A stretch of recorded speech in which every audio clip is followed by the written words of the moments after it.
3 reasons kung bakit gustong bumili ng mga tao ng mga raw lots.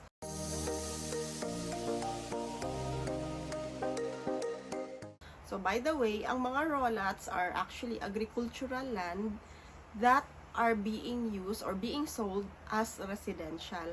So these agricultural lands supposedly hindi siya pwedeng ibenta as residential because its purpose is basically for agricultural use.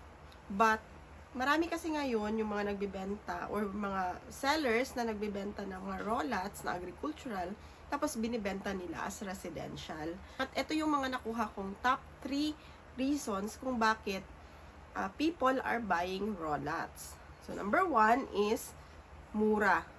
Murang-mura talaga yung mga raw lots. And if you are going to buy raw lots, meron kayong mabibili ng mga 100 square meters, nasa 260,000, nasa 300,000, and decent size na yung mabibili nyo. Second point is, magagamit siya kaagad.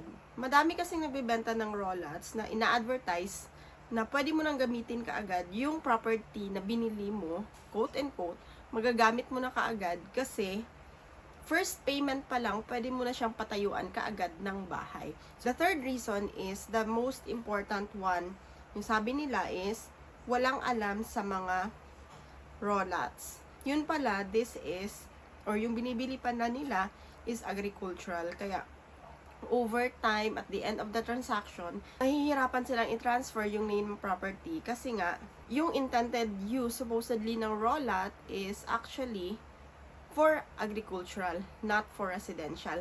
Kaya nahihirapan silang i-transfer yung ownership ng property kasi nga agricultural siya. And marami siyang pinagdadaan ng process para maging residential.